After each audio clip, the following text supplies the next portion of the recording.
Il prit avec lui Pierre et les deux fils de Zébédée, et il commença à être saisi de tristesse et d'angoisse. Il leur dit alors, mon âme est dans la tristesse jusqu'à la mort. Restez ici et veillez avec moi. Puis il s'avança un peu, se jeta la face contre terre et pria ainsi.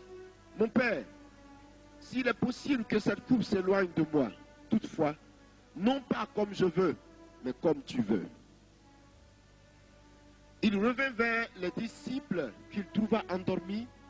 Il dit à Pierre, vous n'avez pas été capable de veiller une heure avec moi?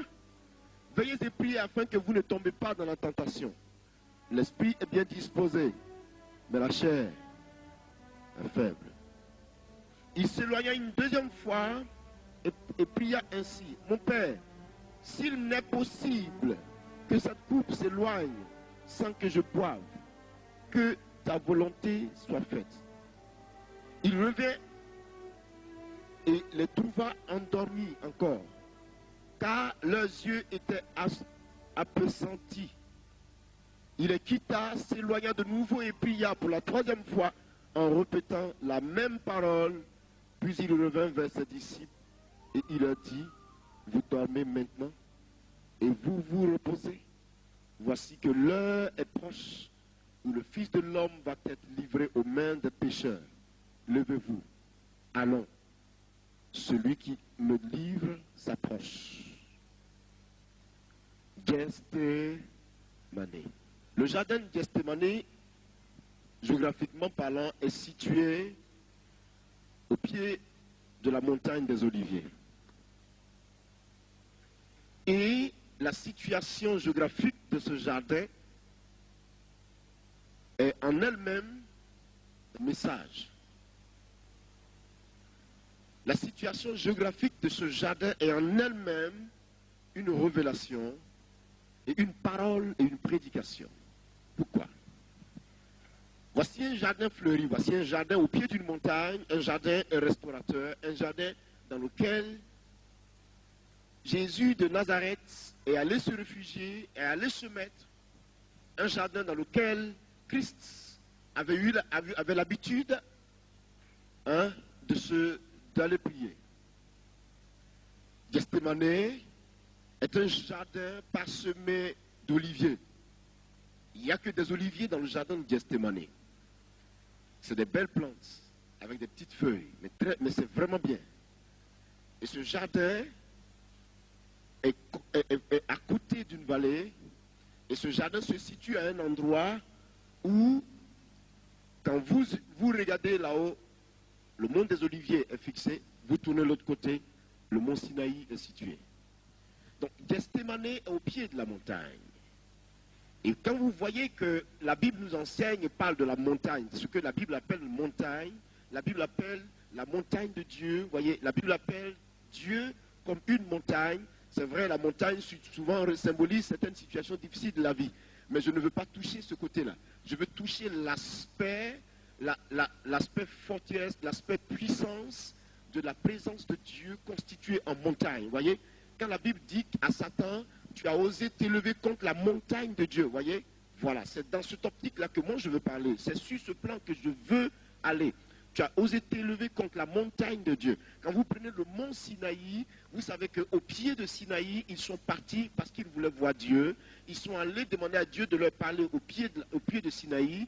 Ils sont allés demander à Dieu qu'ils voulaient le rencontrer au pied de Sinaï. Et la montagne est un centre d'accueil de Dieu. Je prends la montagne comme un lieu de rencontre avec Dieu. Je prends la montagne comme le lieu de rendez-vous avec l'Éternel. Je prends la montagne comme le site de Dieu. Je prends la montagne comme là où Dieu peut se découvrir. Alléluia. Et il se trouve qu'au pied de cette montagne, il y a le jardin de Gethsémani. Donc prophétiquement, si je dois analyser la situation, Gethsémani est alors un centre de rencontre avec Dieu, puisque la montagne est dressée là, et alors on va au pied de cette montagne pour supplier Dieu. Vous comprenez donc la position de Jésus de choisir Gethsémani comme son centre de rencontre avec Dieu, comme le terrain du combat spirituel, Gethsémani comme lieu de rencontre, Gethsémani comme lieu où la détresse a été épuisée apuré, où il a rencontré les ténèbres face à l'humanité, le Gethsémani comme un centre où Jésus-Christ est allé faire face à Satan, où le combat a commencé contre sa propre chair, contre sa vie, contre les œuvres de l'ennemi, et alors amorcer le chemin du salut de l'humanité. Gethsémani constitue un centre de combat. Gethsémani constitue un centre de prière. Gethsémani constitue un centre de rencontre avec Dieu. Gethsémani constitue également le lieu où je pars rencontrer Dieu prosterné devant sa face. Dieu, la montagne, et moi, dans le jardin, un lieu de prière. Alléluia. Gethsémani, sous un autre plan, constitue un lieu de souvenir. Le souvenir éprouvant du Fils unique du Dieu vivant, celui qui nous a donné le salut, le lieu d'arrestation, le lieu d'épreuve. Ce n'est pas facile. Gethsémani constitue à la fois un lieu de sommeil. Jésus-Christ savait qu'il avait affaire aux puissances de ténèbres. Jésus-Christ savait que le temps du combat était arrivé. Gethsémani, il savait que le temps de la bataille était arrivé. Il savait que le temps du combat contre la chair était arrivé. Il savait que le temps du salut de l'humanité était arrivé. Et donc le lieu de la rencontre pour définir la parole de Dieu, c'était Gethsémani. Gethsémani.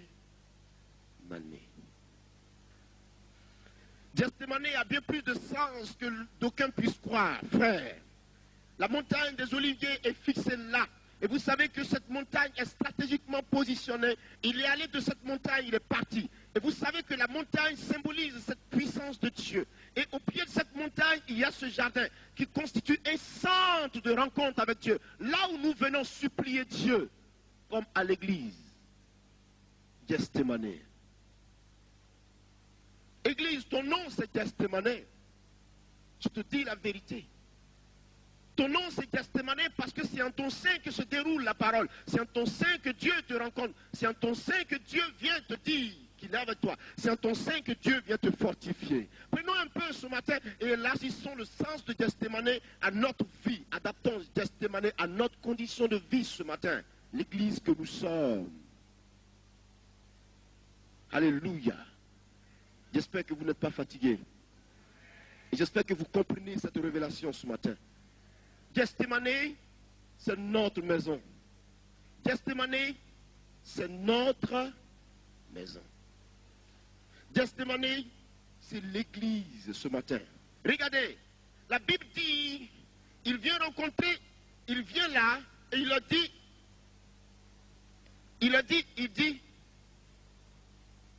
asseyez-vous ici pendant que je m'éloigne pour prier.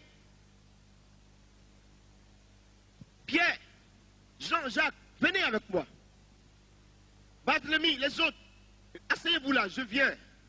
Pourquoi? Parce qu'il avait en face de lui le rude combat à mener. Ce n'était pas facile pour Jésus de Nazareth, quelqu'un qui était vivant, chair et en os, et qui savait que dans quelques heures, je vais être pointé à la croix. Dans quelques heures, on va me percer la côte. Dans quelques heures, je vais subir la mort cruelle, la méchanceté de l'humanité. Quand vous n'êtes pas conscient que vous allez mourir, encore vous supportez moins la chose. Mais écoutez, quelqu'un qui est conscient que dans peu de jours, je vais être guillotiné, dans peu de jours, je vais être assassiné, dans peu de jours, je vais être tué. Ce n'est pas facile. Ce n'est pas facile. C'est pour cela que je vous dis, frère, Gethsémani constitue la vie chrétienne que nous menons. Gethsémani constitue le sens de notre vie. Ce cadre dans lequel Dieu veut évoluer avec nous. Écoute-moi, ta vie est comme un jardin. Et ce jardin, quand il n'est pas arrosé, il ne fleurira pas. Mais quand il est arrosé, il connaîtra la prospérité. Ce jardin, ce matin, frère, c'est moi, frère, c'est toi. Et dans ce jardin, Jésus-Christ va venir. Et Jésus-Christ de Nazareth va séjourner pour que Judas sache qu'à cette période de la nuit, puisqu'il devait être 3 heures du matin apparemment, Judas, pour qu'il sache que c'est dans cet endroit que Jésus-Christ était, il fallait alors qu'il soit avec lui dans ce lieu pour le déterminer, parce que personne ne savait que faisait Jésus. Personne ne connaissait la puissance de sa vie de prière. Personne ne connaissait l'authenticité de la vie qu'il menait. les hommes étaient hors de ce débat. Mais Jésus-Christ était un homme de consécration. Jésus-Christ était un homme de prière. Jésus-Christ était un homme de ferveur. Jésus-Christ était un homme d'efficacité. Jésus-Christ était l'homme qui ne reculait jamais face à une situation quelconque. L'homme qui n'avait pas froid aux yeux. L'homme défenseur de la vérité. L'homme enseignant de la puissance de Dieu. L'homme révélateur de la gloire de Dieu. Jésus-Christ, révélation pour nous sur terre. Et ce Jésus, ma chère, mon frère, va partir dans ce jardin pour séjourner. Et cela ne va pas être facile pour lui, frère. Pour te dire que quand tu acceptes de suivre Jésus, il y a une vie nouvelle qui commence. Et une vie pas de moindre. Une vie pas aussi facile. C'est une vie de combat de tous les jours que le chrétien que je suis, le chrétien que tu es, mène. Gethsémane me caractérise. Et Gethsémane te caractérise. Christ va dans ce milieu et un combat terrible commence avec lui. Pierre, Jean-Jacques, venez avec moi. Venez me soutenir. Il va donc sélectionner ces trois-là afin que les trois viennent rester avec lui pour le soutenir. Mais regardez à peine qu'il était venu. Les autres avaient déjà commencé à dormir. Ils s'étaient tous assoupis. Comme pour dire dans l'église, il y a ceux-là qui acceptent le zèle véritable de Dieu. Et il y a ceux-là qui regardent les autres zélés et ne cherchent pas à faire comme eux. Et ils dorment. Dans l'église, nous sommes différents types de personnes. Il y a nous qui aimons le zèle de Dieu. Il y a nous qui sommes prêts à avancer. Et il y a nous qui venons de façon passive. Je ne veux pas que tu fasses partie de ceux qui viennent passivement à l'église remplir, sinon chauffer la chaise. Non. Mais je veux que tu sois cette femme que Dieu veut, cette personne que Dieu veut, cet homme que Dieu veut. Cet homme sélectionné, cette femme sélectionnée dans le jardin de Gethsémane, préparé au combat spirituel, préparé à affronter les réalités de la vie spirituelle, préparé à faire face aux situations de la vie, préparé même à pleurer quand il le faut, mais alors tenir ferme pendant que le combat se tient. Chaque personne doit lutter pour être la personne sur laquelle Dieu doit compter à chaque instant, que le Saint-Esprit peut appeler à chaque instant pour tout faire quand il le veut. Y a-t-il une femme qui puisse lever le doigt au moment où la Côte d'Ivoire connaît des difficultés? Y a-t-il un homme qui peut lever le doigt au moment où Gethsémane s'affronte à la Côte d'Ivoire? La confrontation est immense face à Jésus de Nazareth, où Jésus-Christ n'a plus d'issue, où Jésus regarde, il ne sait plus où mettre la tête, où la Côte d'Ivoire ne sait plus où tourner. Qui va être donc l'espoir de cette nation? Qui va nous aider aujourd'hui? Qui va nous délivrer? Qui va faire la paix avec nous? Qui a le secours dans ce pays? Jésus-Christ troublé face à l'épreuve. Le pauvre Jésus.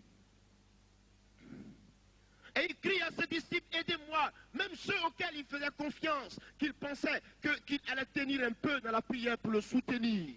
On finit par dormir avant 1 heure du temps. Un pays pleure, un pays crie, un pays est déshérité. Un pays est dans la détresse, un pays ne sait plus où s'accrocher, et un pays cherche ses fils, un pays cherche ses hommes, un pays cherche ses femmes, un pays cherche ses hommes, un pays cherche ses enfants, un pays cherche ses alliés, un pays cherche qui peut, mais un pays ne trouve plus qui peut. Jésus-Christ abandonné, Jésus ne sait plus que faire, livré à lui-même. Le monde entier ligué devant lui, le royaume de Satan percuté à sa foi. Christ hésitant, le doute arrive, il commence à hésiter de son engagement, il commence à être déséquilibré et il se dit décidément, si la coupe pouvait m'être encore éloignée, décidément, si les élections présidentielles pouvaient être encore repoussées en 2 ans, décidément, si l'épreuve que je rencontre là pouvait encore aller, je souhaite plutôt, vous voyez, que ce soit ta volonté qui soit faite, mais non ma volonté. Pourquoi?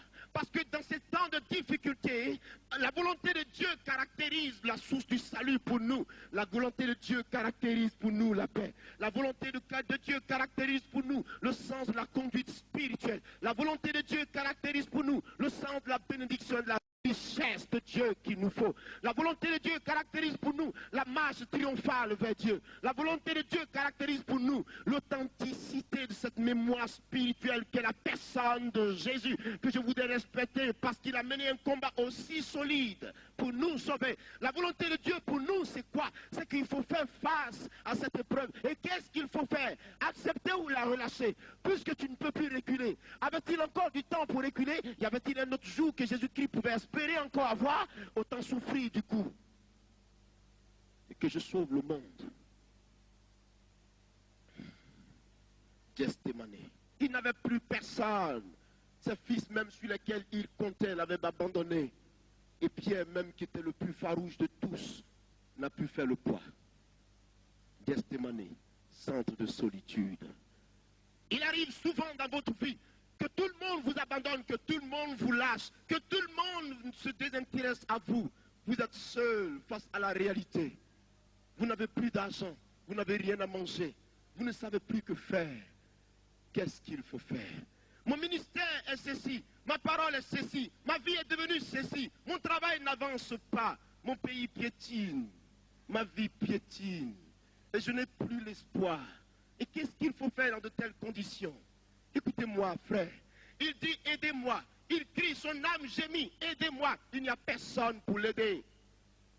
Aidez-moi, il n'y a personne pour l'aider. Y a-t-il une femme de confiance?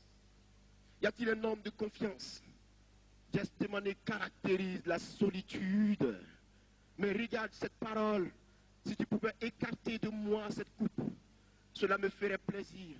Si tu pouvais simplement dire que cette coupe s'éloigne un peu de moi pour que j'aie le temps de m'organiser, ce serait merveilleux. Si seulement tu pouvais révoquer encore ce plan, ce serait merveilleux.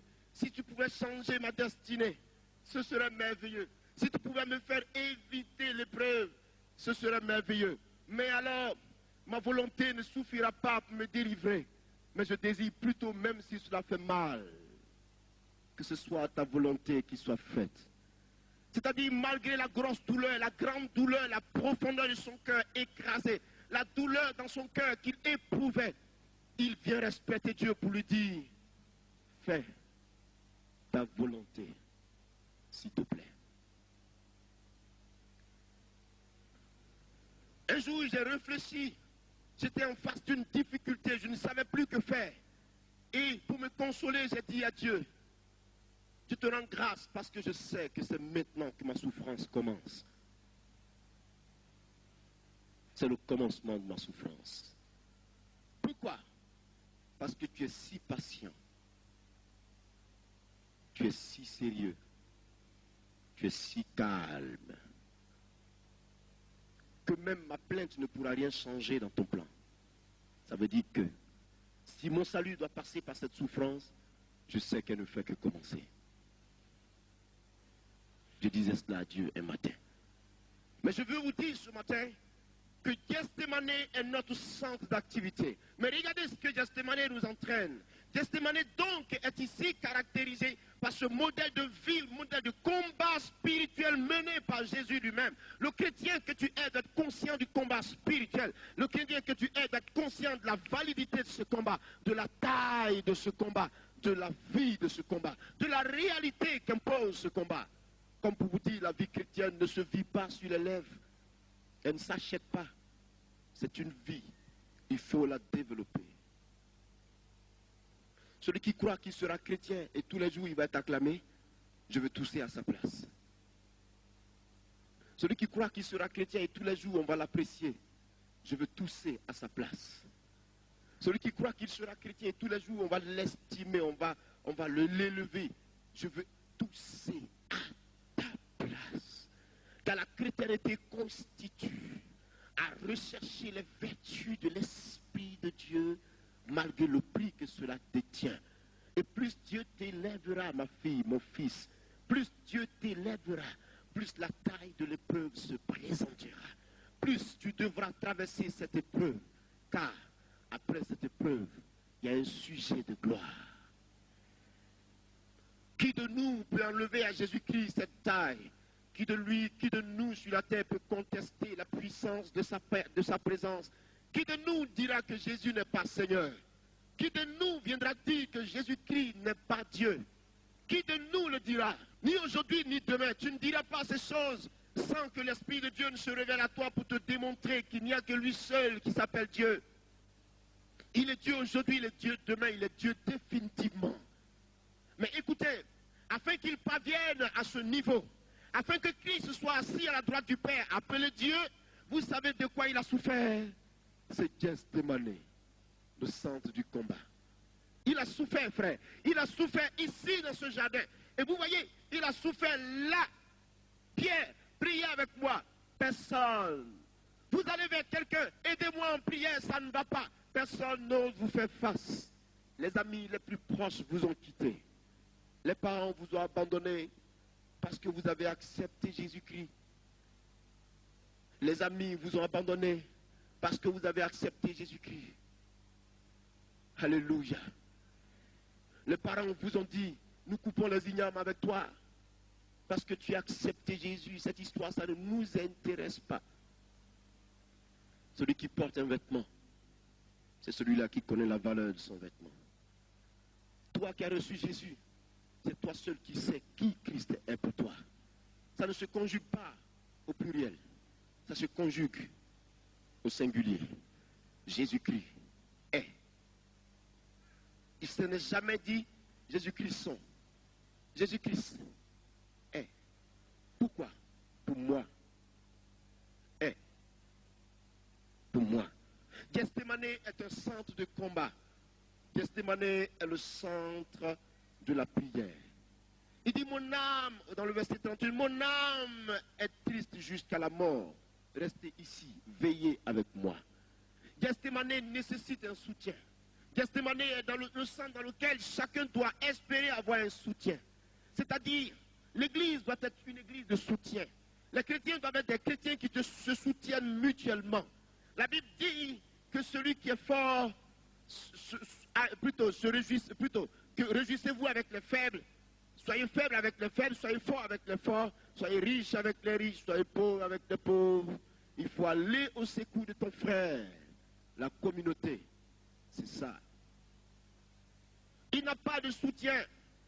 Certainement que tu es quelque part ce matin, tu as un besoin, tu as un problème spirituel, tu as besoin qu'on te soutienne, mais tu ne sais plus à quel jeu jouer, tu ne sais plus à qui t'accrocher. Y a-t-il une femme de confiance? Dieu cherche. Le jardin de Gethsémane. Regarde autour de toi. Quelque chose est florissant. Tu veux le toucher, tu n'y arrives pas. Tu as certainement besoin qu'on t'aide. Jésus-Christ n'a pas eu ce soutien. Et tu ne l'as pas également. Comme pour dire, dans les moments difficiles, c'est là qu'on découvre qui est le véritable ami. Comme pour dire que lorsque la vie devient compliquée devant vous, vous voyez dans les cœurs qui vous aiment. Et qui est pour vous. Ce n'est pas facile. Le désert se présente à toi. Le désert est fleurissant, frère.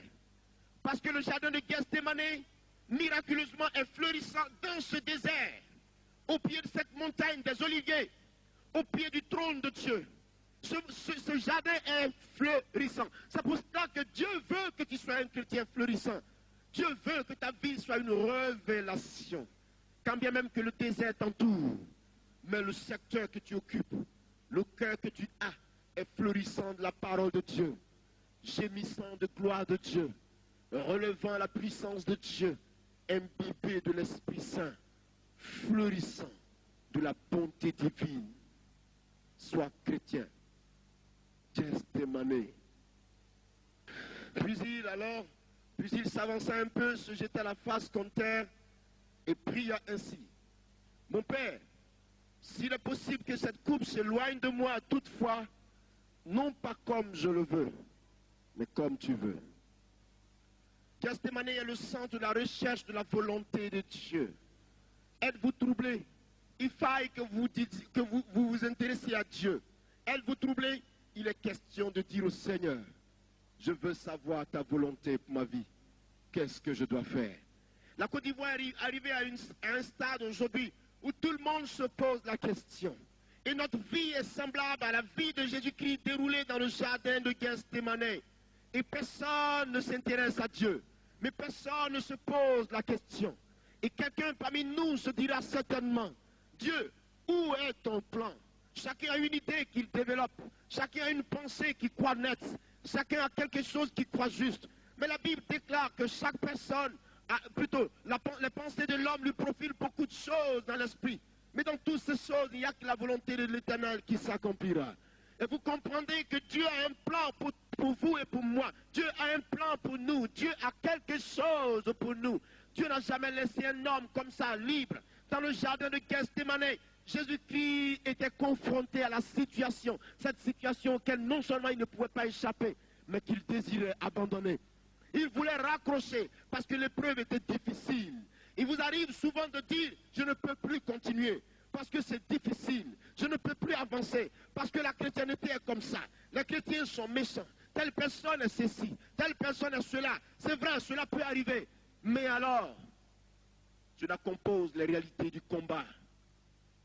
Et fuir cette réalité nous oblige à la destruction. Tu dois passer par là. Dis à celui qui est à côté de toi, tu dois passer par là. Aujourd'hui, afin que les Ivoiriens comprennent qu'il y a un Dieu, afin que les Ivoiriens comprennent qu'ils n'étaient pas, qu'ils étaient sur le mauvais chemin, il fallait qu'il nous arrive les situations qui nous arrivent aujourd'hui. Oui ou non? Pourquoi?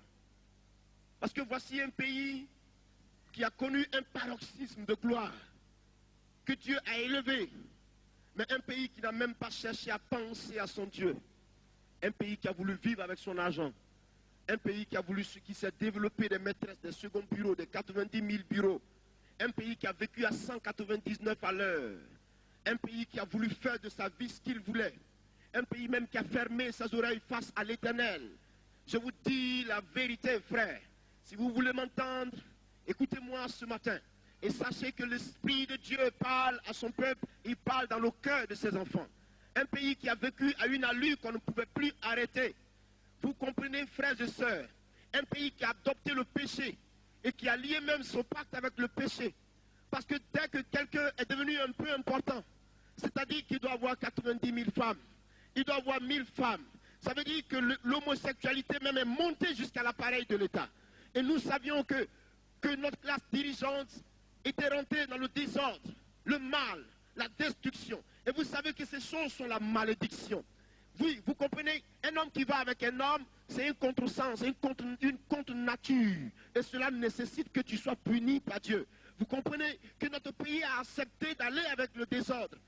Le pays a accepté même dans sa classe dirigeante de composer avec l'homosexualité. Des choses abominables ont été vécues en Côte d'Ivoire.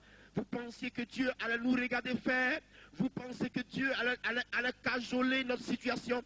Vous pensez que le Seigneur n'allait pas se fâcher? Vous pensez que le Seigneur n'allait pas innover la situation? Dieu nous envoie face d'une réalité aujourd'hui. Tout le monde dit, ah, les militaires sont trop durs. Tout le monde dit, ah, l'armée est quelque chose. L'armée n'est pas quelque chose. L'armée est venue de la part de Dieu pour te dresser, toi et moi, pour nous dresser, pour que nous comprenions que quand on mène une vie, il faut penser à Dieu. Et il faut savoir que l'homme vit selon la volonté de Dieu et qu'il ne se suffit pas à lui-même. Voilà ce que Dieu a fait. C'est pour cela que nous sommes en train de vivre cette période, une période de purification. Je t'ai dit qu'un vent souffle, et ce vent qui souffle entraîne avec lui beaucoup de réalités. Et ce vent fait tomber les géants. Et ce vent nettoie la surface de la terre. Et ce vent enroule avec lui toute la saleté de ce sol. Et ce vent va jeter toute cette saleté dans l'océan. Je vous ai dit qu'un vent souffle. Et vous n'avez pas encore pris conscience qu'il y a un vent qui souffle. Mais écoutez le vent souffler, et il va encore souffler, et il continue de souffler. Et la situation n'est pas finie. N'ayez pas peur, mais ce n'est pas fini. Tout le monde dit, ah merci, au moins on va se reposer. Tu ne te reposeras pas. Tu vas te reposer comment? Le combat ne fait que commencer. Gethsémane. Il ne fait que commencer. Gethsémane, j'ai un message pour toi. J'ai un message pour toi. Toi qui es chrétien, toi qui es fort, toi qui pries Dieu. Mais qu'est-ce qu'il a fait? Quelle est ta volonté? N'est-ce pas que nous sommes dans le jardin de Gethsémane où tout le monde se pose la question, c'est quoi la volonté de Dieu? On me demande même dans la rue, qu'est-ce que tu dis qui sera président de la République? Je dis pas dans ma bouche. Moi, tu n'entendras rien. Rien de ma bouche. D'ailleurs même, je ne sais rien du tout. Rien ou rien. Rien et rien. Jésus-Christ est Seigneur, ce que je sais, c'est tout. Moi-même, je prie que Dieu nous donne quelqu'un qui va nous aider, puisque nous sommes dans le besoin. Un point, et puis c'est un trait. Le reste, je vais manger et je dors. Et tout le monde se pose la question, qu'est-ce qu'il faut faire? Il y a une seule chose que tu dois réaliser aujourd'hui. Où es-tu? Où es-tu? Où es-tu? Où est-ce que tu es? Seigneur, qu'est-ce qui est ta volonté? Où est ta volonté, Jésus?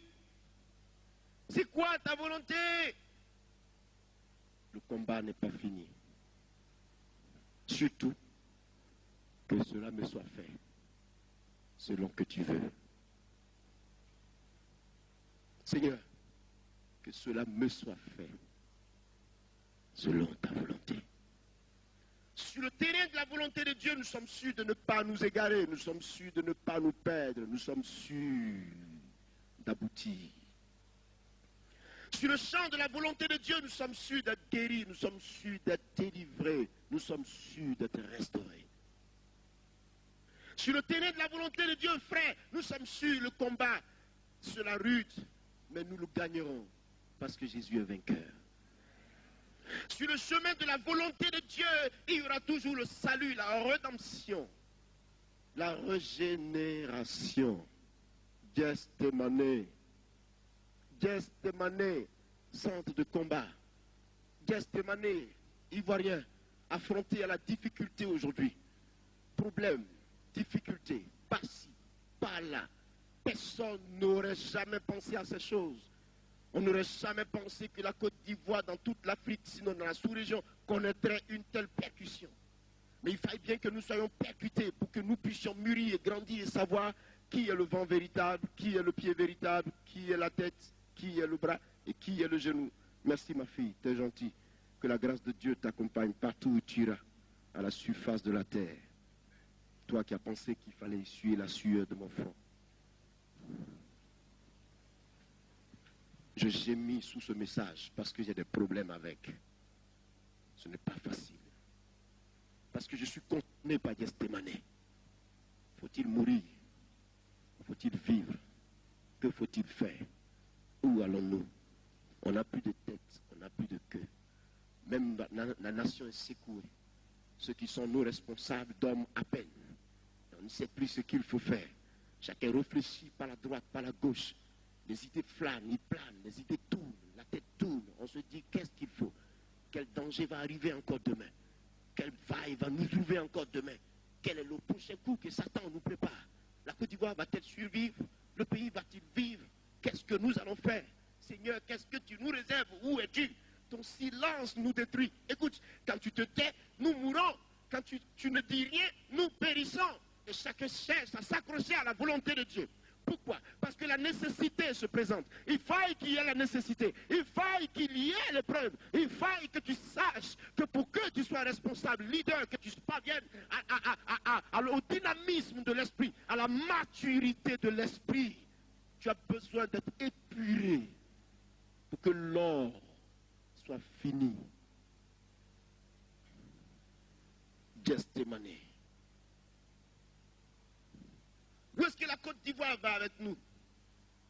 Qui va être président de la République? C'est qui le gars que nous attendons? C'est qui?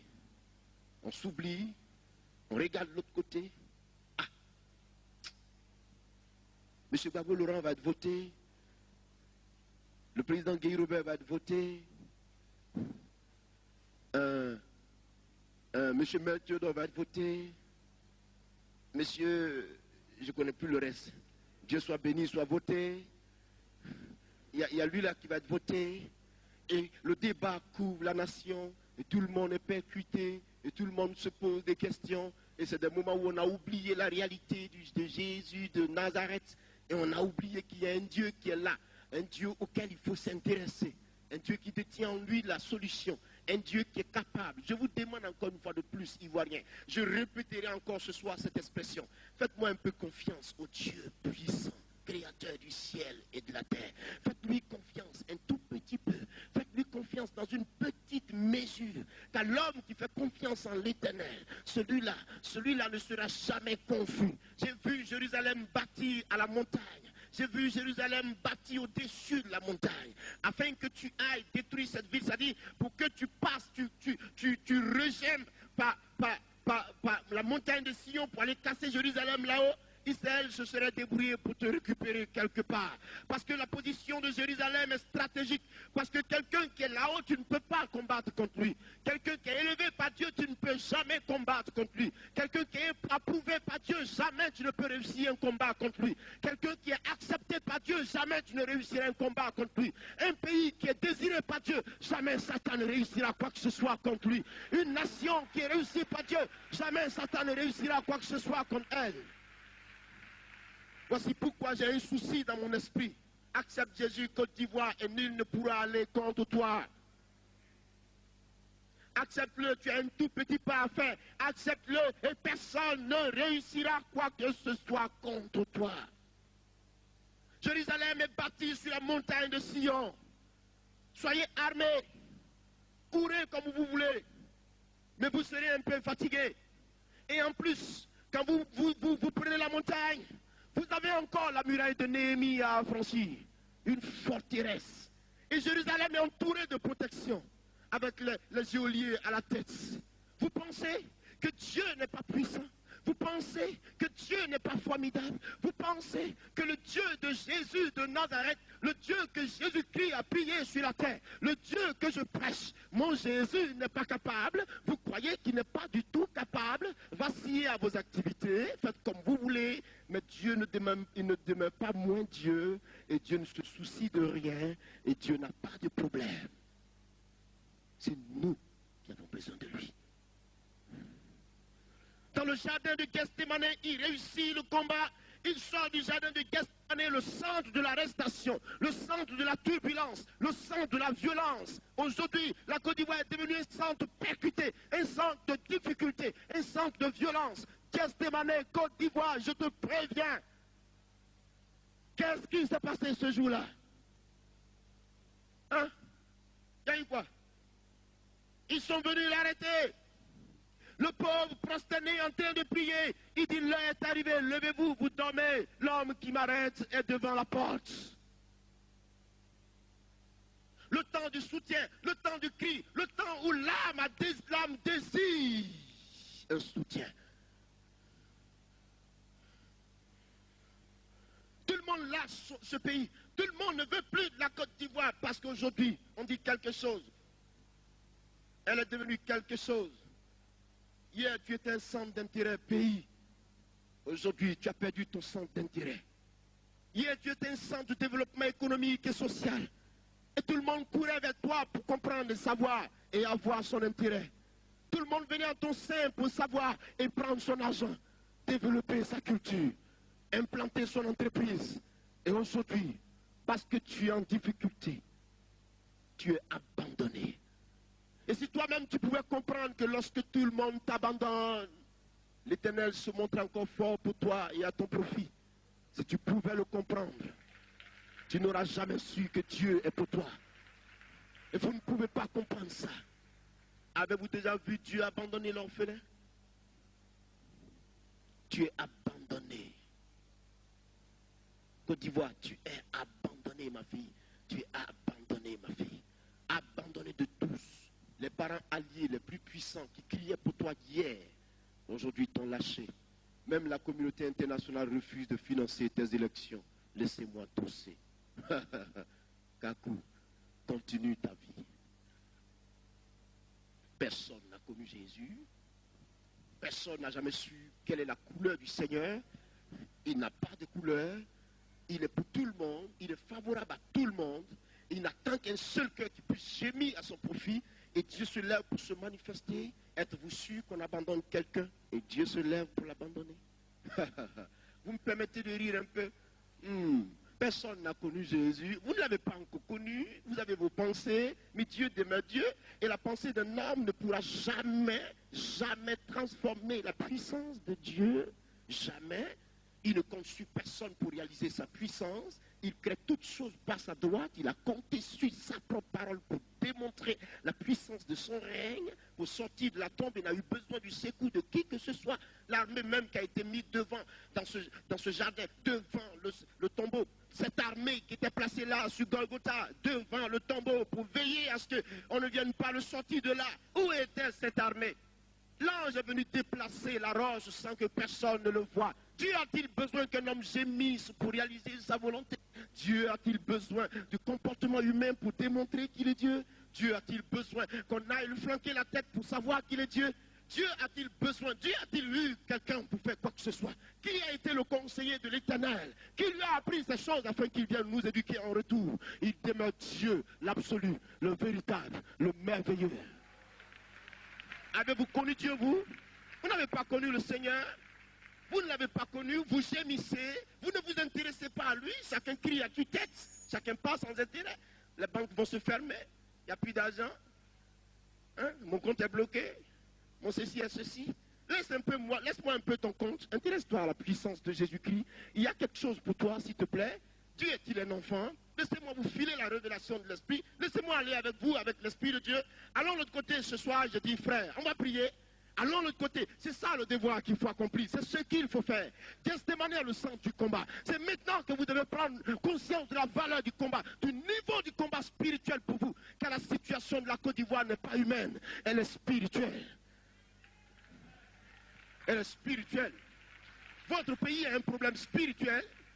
Il est confronté à une situation spirituelle. Il n'y a que spirituellement que cela doit se juger. Il n'y a que spirituellement que la solution peut venir. Car pour que le physique soit maîtrisé, il faut avoir réussi à maîtriser le spirituel. Or, si tu ne détiens pas le spirituel, ça veut dire que jamais tu ne réussiras quoi que ce soit. C'est pour cela que cette nation doit se montrer spirituelle. Gethsémani, le centre où l'homme renonce à lui-même. Gethsémani, tu tournoies sur toi, tu n'as plus de chemin. Gethsémani, tu es là confronté aux difficultés. Regarde, une seule pensée véritable. Jésus-Christ dit ceci, que cela me soit fait selon ta volonté. Tout le monde prie, tout le monde dit ceci. Je préfère dire à Dieu, celui que tu veux, mets-le à la tête de cette nation. Il sera bon pour nous, si c'est ton plan. Si c'est ton plan. Arrêtez de vous battre. Nous sommes en face d'une situation qui nécessite le moyen spirituel aujourd'hui. Laissez-moi vous dire, je ne parle contre personne. Je suis prédicateur de l'évangile. Je vous enseigne la vérité, le salut vivant de Dieu. C'est celui-là que je vous enseigne. La réalité, c'est Jésus de Nazareth. Aucune solution ne vous viendra en Côte d'Ivoire. Tu n'as pas de solution. Il n'y a que Christ qui peut te sortir de là. Tu es là, tu as été lâché. Tes alliés t'ont abandonné. Tout le monde t'a abandonné. Où es-tu? Lève la tête. Ta famille t'a lâché parce que tu as accepté Jésus. Regarde à la montagne de Golgotha. Personne n'est plus ton secours. Écoute-moi. Ta vie chrétienne, tu la mènes seule dans ton petit coin. Mais lève la tête et regarde à la montagne. Il est crucifié pour toi. Je te le dirai toujours et je te le dirai toujours tant que mes forces seront là. Tu comprends? Tu m'entends? Toi, la Côte d'Ivoire, tu m'entends aujourd'hui? Ton Dieu gémit pour toi. Tu n'as pas le temps pour lui. Tu ne t'intéresses pas à lui. Tu es jeune, tu es vieux, tu as l'argent, tu as tout. Mais sache que le temps passe. Et il passe chaque jour. Un vent arrive. La lune apparaît. Elle part. La nuit arrive. Elle passe. Un soleil se lève. Il arrive au zénith. Et il vient passer aussi en son tour. Et le jour donne naissance à une autre nuit. Et quand cette nuit va venir, qu'elle passera, une autre nuit viendra encore. Après un soleil nouveau. Et le temps se succédera. Et les réalités de la vie changeront. Mais la puissance de l'Éternel n'aura jamais changé de valeur. Car il reste seul, unique, le véritable. Et sa face ne change jamais. Et jamais il n'aura accepté de varier. Il est le même aujourd'hui. Il est le même hier. Il est le même demain. Et chaque jour il demeurera le même.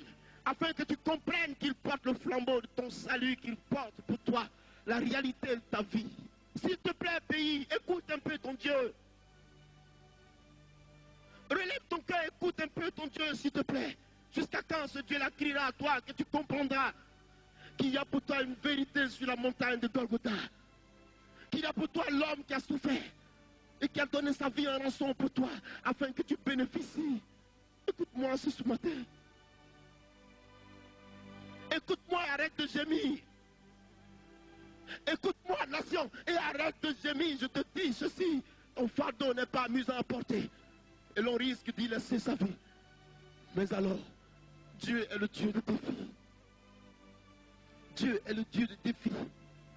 Mon Dieu est le Dieu du grand défi. L'homme du siècle. Ouvrez vos yeux, s'il vous plaît. Ouvrez vos yeux, s'il vous plaît. Levez la tête. Levez la tête, Côte d'Ivoire. Lève ta tête. Lève ta tête. Pays, lève ta tête. Il y a un Dieu pour toi, s'il te plaît. Quelqu'un s'appelle Dieu. Quelqu'un a été crucifié. Il est mort. Il est mort.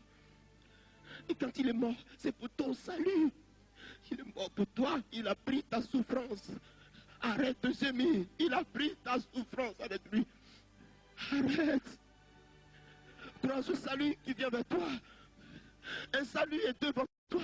Un nouveau souffle pour toi. Et ton histoire va changer. Côte d'Ivoire, ton histoire va changer. Tu ne m'auras jamais compris. Je coule les larmes pour toi, mais tu ne m'auras jamais compris. Dieu gémit pour toi. Dieu t'attend. Tu ne veux pas le regarder. Tout le monde va au fétichisme. Tout le monde va au maraboutage. Tout le monde va au sacrifice humain. Et le pays est pollué. Ce pays est pollué, s'il vous plaît. Il est détruit. Il est détruit par vos comportements. Et Dieu gémit dans son cœur. Et l'Éternel ne sait plus à quel sens il faut se vouer. Et le cœur de Dieu bat pour toi. Tu es percuté. Et Dieu pleure pour toi. Il pleure pour toi. Comprends ces paroles. Ton salut est devant toi. Ton espoir est là. Ton espoir est là. Jésus est mort pour toi. Il y a un espoir qui est devant toi. Comprends le salut de ton Dieu. Un pays, tu m'entends ce matin? Est-ce que tu m'écoutes ce matin? Il n'y a plus salut pour toi. Tu n'as plus personne pour te soutenir. Il n'y a plus personne pour t'aider. Tout le monde t'a lâché, Gethsémane. Une source de salut est pour toi qui apparaît à l'horizon. Un soleil nouveau se lève. Fais confiance à ton Dieu. Je t'en supplie, Côte d'Ivoire, il y a un Dieu pour toi. Alléluia. Il y a un Dieu pour toi. Regarde ton fardeau. Regarde la croix qu'il a portée. Regarde cette croix. Regarde le poids qu'il a porté. Son nom, c'est Jésus. Il n'a eu besoin de personne. Personne ne l'a aidé. Il était seul. Il a été crucifié. C'est pour toi qu'il a fait cela. Tu gémis. Et ta situation ressemble à la femme délaissée. Délaissée à son propre compte.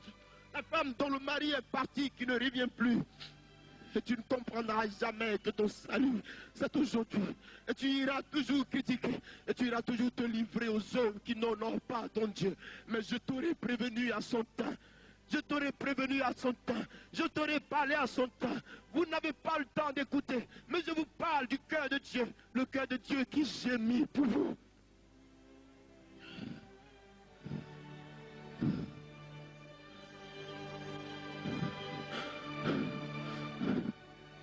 On aura abandonné celui qu'on connaît. On aura rejeté l'homme qui nous coûtait cher. On aura repoussé celui-là dont on voulait toute la vie. Celui pour qui nous étions irréels. Celui qui aura partagé tout avec nous. On l'aura certainement oublié. Mais la vie entraîne des réalités. Et c'est des choses que jamais vous ne réussirez à comprendre. Parce que la divinité de Dieu est indéfinie devant la face de la mémoire humaine. Parce que Dieu caractérise la connaissance infinie. Il est la révélation la plus parfaite qu'il te faut, Côte d'Ivoire. Il y a pour toi une révélation, Côte d'Ivoire. Jésus-Christ révélé à la face de la nation. Jésus-Christ révélé devant toi. Jésus peut te sauver. Jésus-Christ peut te sauver, s'il te plaît. Il y a encore une petite source d'espoir. Quoi qu'il en soit, y a-t-il quelque chose qu'il ne soit pas capable de faire? Son nom, c'est Jésus. Nul ne le commande. Il vit, il est spirituel, il est esprit, il est vivant. Pays de Côte d'Ivoire, tu as encore la bénédiction. Tu n'auras pas encore perdu la foi. Mais arrête de pécher, arrête le maraboutage, arrête la magie. Intéresse-toi à ton Dieu. Il a l'espoir pour toi. Le cœur de Dieu gémit pour toi. Il peut te sauver. Il peut te sauver, s'il te plaît. Jésus de Nazareth. Jésus. Tout le monde l'a abandonné. Et ce jour-là, il n'avait personne pour l'aider. Il a remonté la pente, il a souffert seul. Parce qu'il savait que pour toi, il obtiendrait le salut. Il avait caractérisé son œuvre pour toi. Jésus-Christ, j'ai mis dans son cœur pour toi. Il y a l'espoir pour toi, Côte d'Ivoire. Crois seulement un peu à ton Dieu.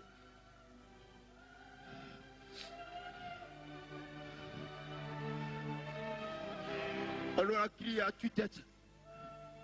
On t'aura maltraité.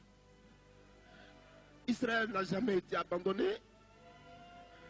Ils se seront ligués contre Israël. Jamais Israël n'a été abandonné. Israël s'est toujours sorti victorieux. Parce qu'Israël l'a connu. Parce qu'Israël sait qui il est. Parce qu'Israël l'a reçu avec lui. Parce qu'il sait le définir. Il sait lui donner la place qu'il lui faut. Mais toi, où est la place de ton Dieu, Côte d'Ivoire? Quand tu as des problèmes, c'est le fétichisme et le démon que tu cherches. Peux-tu chercher ton Dieu?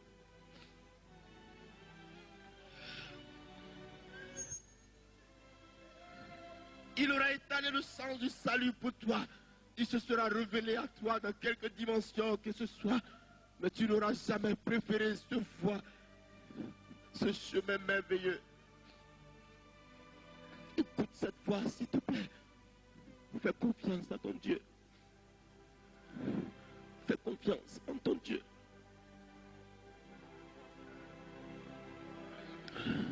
Et comprends que lorsque tout le monde t'abandonne, il est l'heure que le Seigneur élève le défi avec toi. Car celui qui mettra sa confiance au Seigneur, celui-là ne sera jamais confus. S'il te plaît, jamais. Crois